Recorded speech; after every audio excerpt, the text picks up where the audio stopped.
Presentación de la propuesta de compilación y actualización de las normas de aseguramiento y derogatoria integral del decreto 2649 de 1993, a cargo del consejero Luis Henry Moya.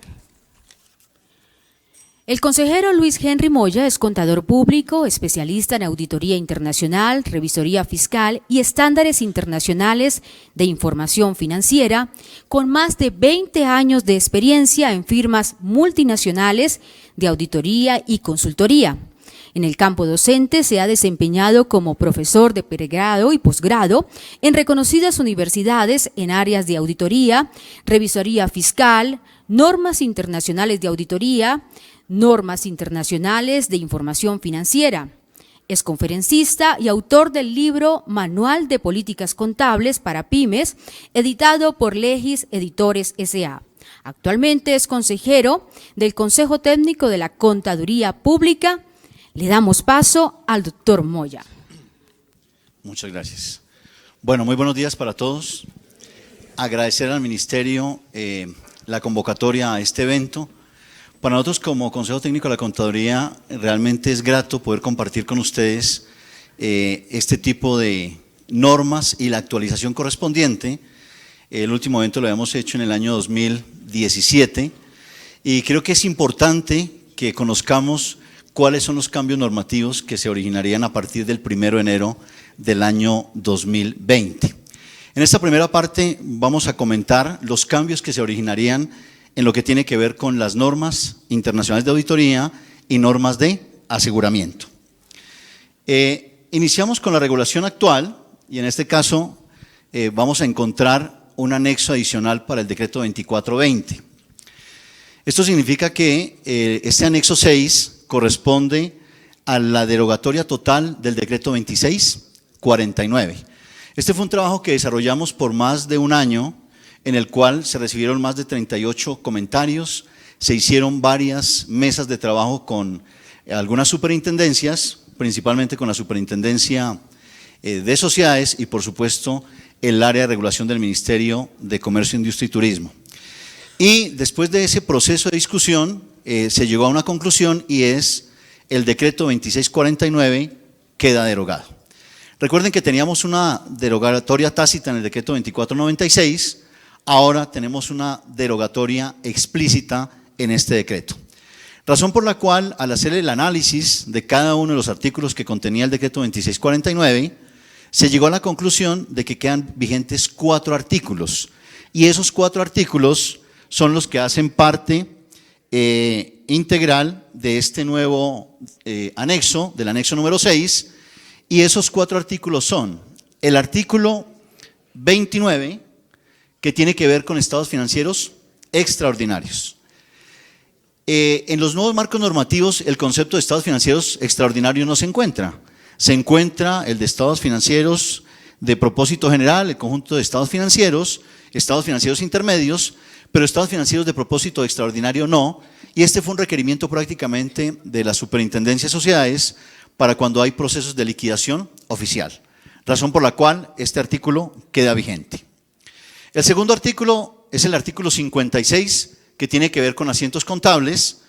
Pues obviamente en la regulación no existe un requerimiento específico de las características que debe guardar un asiento contable, razón por la cual queda vigente. El artículo 57 tiene que ver con las aseveraciones de los estados financieros. Digamos que en el tema de auditoría las aseveraciones están contenidas en la ANIA 315.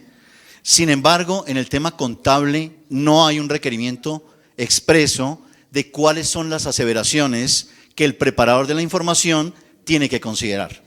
Razón por la cual quedó exactamente igual el artículo 56 de aseveraciones.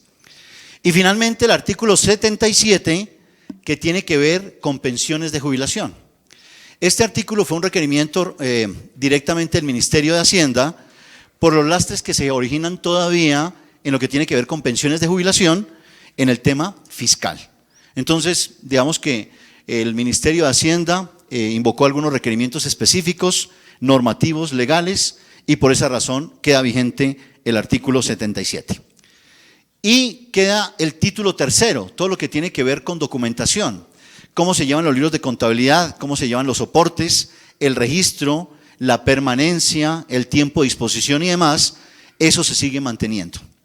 Y se sigue manteniendo hasta que el Consejo Técnico, que en este momento lo está liderando Leonardo, con la Superintendencia de Sociedades, está en el tema de gestión documental y digamos que es un proyecto que viene avanzando y en el momento en que se tenga este proceso de discusión pública del tema de documentación y actualización, pues muy seguramente ese título tercero que está contenido en el anexo número 6, por supuesto quedará sin vigencia.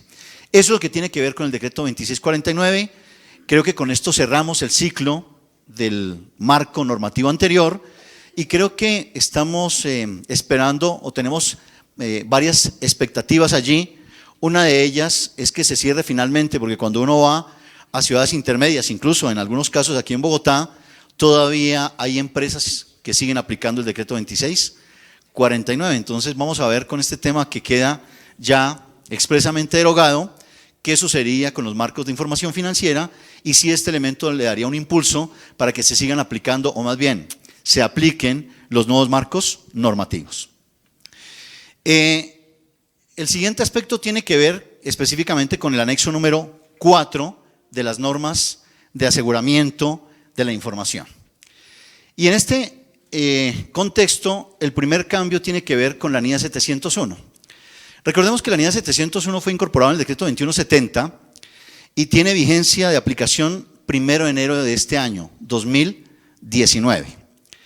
Esta NIA 701, en el artículo 5 del decreto 2170, se establecía que los revisores fiscales y auditores externos deben aplicar la NIA 701 a partir del 1 de enero, pero revisores fiscales del grupo número 1 y grupo número 2 con más de 30.000 salarios y más de 200 trabajadores.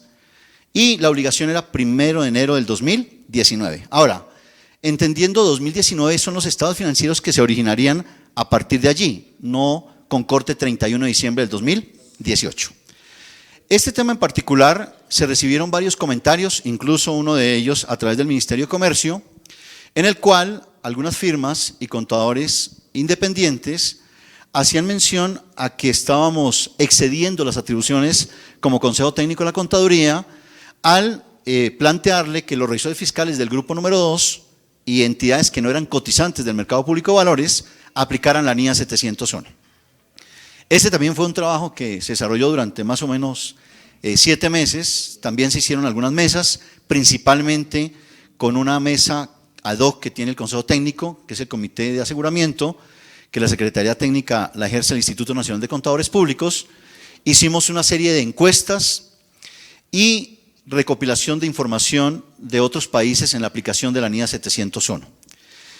Esta NIA 701, que no mencioné, hace referencia a las cuestiones clave de auditoría, por sus siglas en inglés CAM, las Key Audit Matter, y digamos que cambia el formato de la presentación del dictamen. Entonces, al cambiar la presentación del dictamen, esta NIA 701 exige que se incorporen las cuestiones clave de auditoría. Y entonces, como mencionaba, inicialmente estaba para Grupo 1 y Grupo 2 Grante. Después de esta discusión y de alguna manera entender las razones de costo-beneficio, de lo dispendioso que se originaría, en el caso nuestro, discutir estas cuestiones clave con las SAS, donde son en algunos casos de un único dueño, pues esto originaba, digamos que un problema práctico en el proceso de la implementación de la NIA 701. Razón por la cual la modificación que trae este decreto se modifica ese artículo 5 y queda también aquí en el artículo 5, y es que únicamente las cuestiones clave de auditoría de la NIA 701 se aplican para los revisores fiscales, contadores públicos independientes de las entidades del grupo número 1. O sea que ya grupo número 2 no aplicaría, solamente grupo número 1. Pero además, esto en el tema de vigencia, porque esto significa que tendría que aplicarse durante todo este año a las entidades del grupo número 1. Después nuevamente de escuchar los requerimientos, se estableció que la vigencia sería para todas las entidades del grupo número 1, excepto, o más bien, solamente durante el año 2019, aplicaría para entidades que, siendo del grupo número 1, son cotizantes o entidades de interés público. ¿Y qué pasa con las demás entidades del grupo número 1 que no son cotizantes ni entidades de interés público? Eso significa que se da un periodo de transición de 2 años a partir del 1 de enero del año 2020. Con esto esperamos de que se mejore, por supuesto, la calidad de los informes, pero nuestra recomendación, y digamos que eso es parte de este ejercicio durante estos eventos, es, recordemos que no es un tema única y exclusivamente el contador público en calidad de revisor fiscal o auditor externo. Esto hay que involucrar a la administración, y aquí se detectó una falla. Esta norma, cuando salió en el año 2017, modificó la NIA 260, que tiene que ver con comunicaciones con el gobierno corporativo.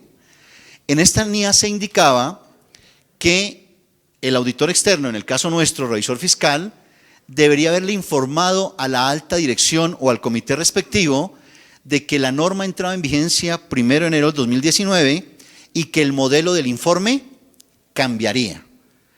En este caso, en la encuesta que realizamos y en la discusión que hicimos en las mesas, el 0% de los contadores hicieron ese ejercicio de, en la planeación, informarle al gobierno corporativo o al máximo órgano de la entidad de que esto cambiaría, porque claro, como es una cuestión clave de auditoría, se incluye en el dictamen y no importa que la entidad lo haya corregido. Eso significa que usted, como revisor fiscal o auditor externo, encuentra una situación importante.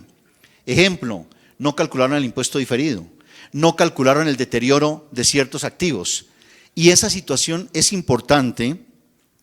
El revisor fiscal lo comunica a la entidad y lo incorpora en el dictamen, así la entidad lo haya corregido. Por eso la redacción de una cuestión clave de auditoría difiere de una salvedad y por supuesto tiene unos requerimientos particulares para que el lector de ese dictamen no confunda la cuestión clave de auditoría con una salvedad. Y entonces esto hay que contárselo a la alta dirección, porque claro, ahora cuando leen los dictámenes, alguien dice, no, pero es que yo estoy acostumbrado 25 años, llevo en la entidad, nunca me han emitido un dictamen con un comentario, ahora me colocan el comentario, eso significa que me van a cerrar los créditos en el banco porque van a pensar que es una salvedad.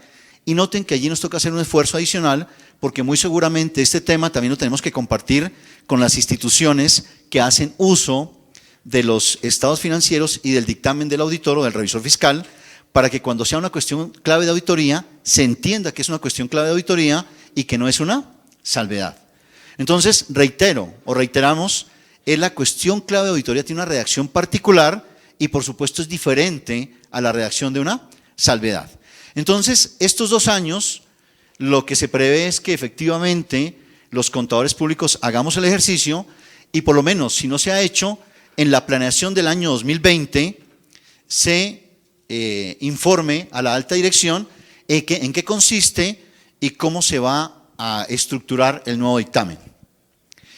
Esos serían los 2 cambios importantes en la NIA 701. Hay una diferencia con lo que se encuentra o se encontraba en discusión pública.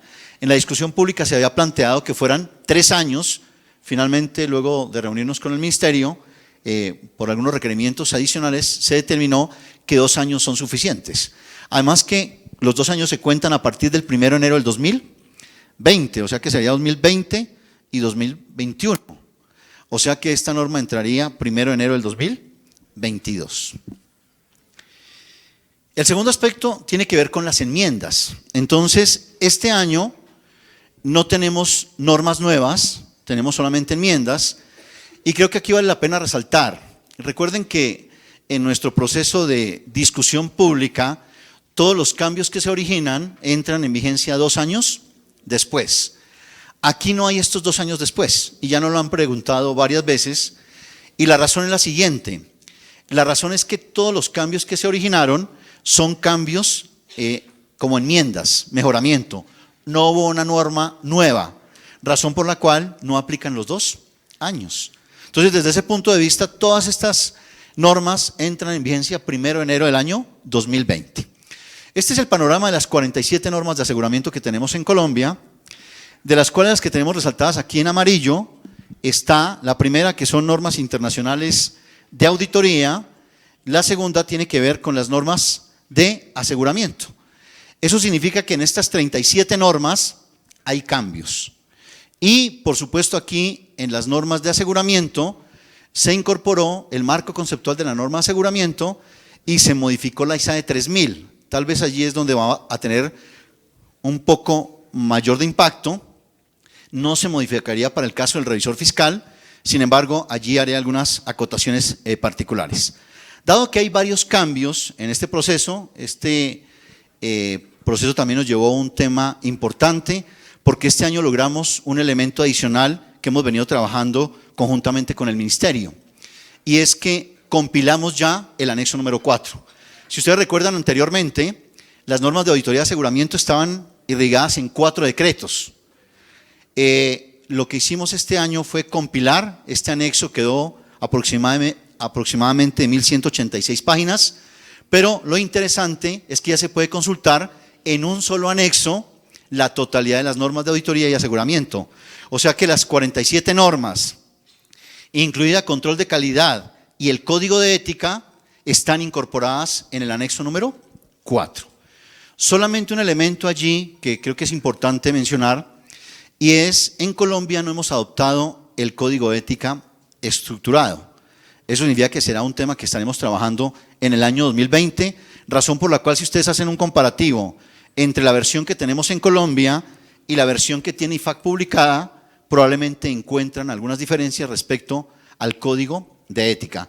Por eso nuestra recomendación es, como esto está abierto, a veces uno consulta directamente las normas emitidas por IFAC, lo importante sería consultar directamente el decreto. Estas son las 8 modificaciones que se presentan para enmiendas de las normas de aseguramiento. Se modifica la NIA 250, la NIA 720, la NIA 800, 805, 810, la ISAE 3000, se incorpora y se modifica el marco de aseguramiento y finalmente el tratamiento de información a revelar en la auditoría. Entonces, si nosotros observamos, miren que IFAC va a la par con algunos elementos de lo que hace IASB, y en este cambio importante incluye el tema de revelación de información. Este último punto del tratamiento de información a revelar modifica aproximadamente 15 normas. Entonces, en este caso en particular, voy a presentar los cambios más importantes de estas normas. Voy a arrancar por el último, el tratamiento de información a revelar. Este es un tema de concordancia donde incorpora la revelación de información. Entonces, en algunos casos, el auditor, o en nuestro caso el revisor fiscal, va a tener que evaluar la información que tiene revelada. ¿Cuáles son los cambios importantes allí? Que la información a revelar no solamente en la que está contenida en las notas a los estados financieros y en el cuerpo de los estados financieros. Lo que dice la norma es que pueden haber, por ejemplo, en el caso nuestro, informes de gestión, informes de riesgos, informes a entidades de inspección, vigilancia y control, donde la administración de la entidad esté realizando cierto tipo de revelación de información, razón por la cual el auditor va a tener que revisarla. Pero lo más importante allí es que hace parte integral de la evaluación de riesgo o de valoración de riesgo significativo. Entonces, lo que le plantea este cambio es: señor auditor o señor revisor fiscal, cuando inicie su proceso de auditoría, pídale a la entidad las diferentes revelaciones. Y eso originaría un punto de partida para saber si la información está adecuadamente revelada o no, o si existen riesgos de incorrección material debidos a esa revelación. Porque aquí hay un elemento adicional. Hoy, un auditor o un revisor fiscal puede calificar un dictamen por revelación inadecuada. O sea, si el revisor fiscal va y toma el manual de políticas contables de la entidad y verifica las revelaciones y hay incongruencia, no está revelado todo lo que tiene que estar revelado, podría incorporarlo como una salvedad por inadecuada revelación. Entonces, las normas que fueron modificadas son 15, como mencionaba anteriormente. está la NIA 200, 210, 240, 260, 300, 315, 320, 330, 450, 700, 540, 580, 705, 800 y 805. Todas estas normas fueron modificadas por el tema de revelación. Ahora, resalté estos dos temas en particular, porque incorporó aquí en la NIA 240 que si, por ejemplo, la entidad no revela o hace revelación que es un poco compleja o en extensión, lo que está buscando es probablemente que haya un riesgo de fraude al incorporar información que esté desviando la atención del auditor. Y en la NIA 315, el tema de evaluación de riesgos, el que mencionaba anteriormente. Yo tengo que tener como punto de partida aquellos requerimientos de revelación para saber si hay incorrección material. El segundo aspecto tiene que ver con la ISAE 3000. Esta ISAE 3000 aplica para el revisor fiscal. Recuerden que ese sí aplica para grupo número 1 y grupo número 2 con más de 30.000 salarios, más de 200 trabajadores. Entonces, en este caso en particular, por supuesto, mantiene la definición de un encargo de aseguramiento. Aquí simplemente recordemos que un encargo de aseguramiento tiene un tema tripartito, donde está el preparador, está el auditor y está el usuario. Y en el caso concreto de la norma, lo que hizo fue cambiar a dos dimensiones. La primera dimensión no existía en la ISAE 3000 anterior. Entonces, ¿qué sucede? Que esta clasificación de dos dimensiones es que esta norma le sirve o le permite al auditor externo y por supuesto al revisor fiscal tener un encargo de seguridad razonable o un encargo como seguridad limitada y un encargo de constatación o un encargo consistente en un informe directo. Entonces, sí, y creo que hay algunos comentarios, está revisando este tema y nosotros no hemos incorporado un tema específico de lo que tiene que hacer el revisor fiscal en Colombia. Y en este caso en particular, el revisor fiscal en Colombia solamente puede aplicar encargo de seguridad razonable con seguridad positiva. Eso significa que el encargo de seguridad limitada, el encargo de constatación y el encargo de informe directo no puede ser utilizado por el revisor fiscal. Estos tres tipos de encargos los podría utilizar cualquier auditor externo que le contraten para hacer un trabajo. Por ejemplo, si lo contratan para hacer una revisión de un informe de gestión o un informe de sostenibilidad, allí podría utilizar el informe de seguridad limitada o un encargo de constatación o un encargo de informe directo. Sobre este tema en particular, lo que hemos hecho en el Consejo Técnico de la Contaduría es expedir algunos directrices a través de conceptos diciendo el revisor fiscal solamente puede utilizar seguridad razonable, o sea, seguridad alta pero no absoluta. No puede utilizar las demás. Y siempre tiene que utilizar seguridad positiva. ¿Qué es un tema de seguridad positiva? Cuando en el dictamen decimos, en mi opinión, el estado financiero adjunto, o en mi opinión, el sistema de control interno presenta, eso es una redacción de seguridad positiva. ¿Cuál sería una seguridad negativa que lo pudiese utilizar en una seguridad limitada? Es cuando el auditor dice, nada llamó mi atención que me hiciese considerar que el estado financiero adjunto contiene errores materiales. Eso sería una redacción de seguridad negativa. Esa seguridad negativa no la puede utilizar el revisor fiscal. Razón por la cual aquí se pueden generar algunos temas que muy seguramente ustedes han utilizado, y es que hemos dicho que el revisor fiscal podría utilizar las normas de revisión de la 2400 y 2410, y esas normas de revisión, que son estados financieros intermedios, es seguridad moderada con seguridad negativa. Lo que hemos dicho en el Consejo es, utilícela, pero muy seguramente tiene que modificar la redacción de la opinión. Entonces, desde ese punto de vista, en este tema en particular de la ISAE 3000, mencionaba inicialmente, no hay cambio para efectos del revisor fiscal, porque el revisor fiscal sigue haciendo su ejercicio para determinar la auditoría del control interno. Que eso lo que hace, establece aquí, este es el de seguridad razonable y este es el de seguridad limitada.